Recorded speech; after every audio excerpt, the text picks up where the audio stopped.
Welcome back again guys to my channel. This is Janel Idanyo. At sa video ko ito, update lang po tayo ulit regarding po sa Non-Photo Pro License Upgrade Caravan Program po ni Move It po, no? Good news po ito sa mga nag-aabang dahil may panibago naman po tayong schedule. Kailan po ba ito gaganapin? Gaganapin po ito guys sa November 22, 2025 po. Araw po ito ng Sabado. Kung ikaw po ay isang non-professional driver's license holders at gusto pong i-upgrade ang inyong license to professional, sumali na po kayo sa programa na ito. Dahil napakarami na pong natutulungan po dito ni Move It guys about po sa programa na ito. Ano po ba ang age qualification na pwede po dito? Ang pasok po dito guys which is yung 18 to 60 years old. Ang 56 to 60 years old naman po guys ay kailangan nyo lang po magdala ng medical certificate. Kailangan po guys fit to work.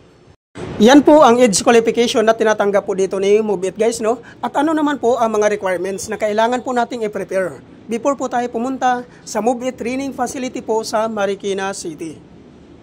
Ang number 1 po na requirements dito guys which is yung existing non-professional driver's license, 6 months and above ang validity. Number 2, 2020 and above motorcycle year model. Number 3, motorcycle ORCR.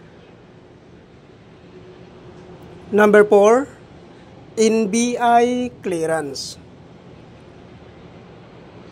Number 5, BIR tax identification number or TIN number. Number 6, no LTO violations. Ano po ba ito ang tinatawag na no LTO violations? Ang ibig sabihin po nito guys, lahat naman po tayo, mayroon po tayong LTMS portal account po, no? So kailangan lang po natin i-check yung mga LTMS portal account natin kung may violation po tayo doon sa LTO. Doon nyo po makikita kung may violations po kayo doon. Proceed naman po tayo doon guys, no, sa number 7. Sa number 7 po guys ay kailangan po nating magdala ng 1,000 pesos. Saan po ba ito gagamitin?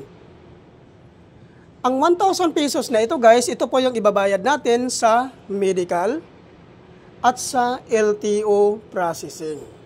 So yan po yung cash po na dadalhin nyo po, no, na 1,000 pesos po, no. So sana po guys malinaw po ito sa inyo. At regarding naman po sa mga sikanhan po na pagkabili ng kanilang mga motor, ay kailangan nyo lang pong magdala ng deed of sale. Kailangan po guys, nakanotarize po yun.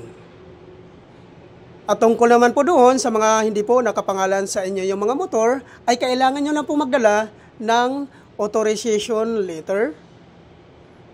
Hingian nyo po ng one valid government IDC owner.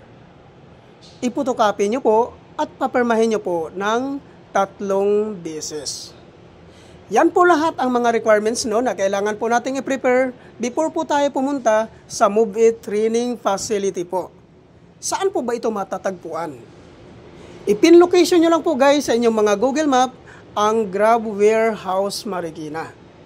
At doon nyo na po matatagpuan sa loob po ng Grab Warehouse Marikina ang Move It Training Facility po.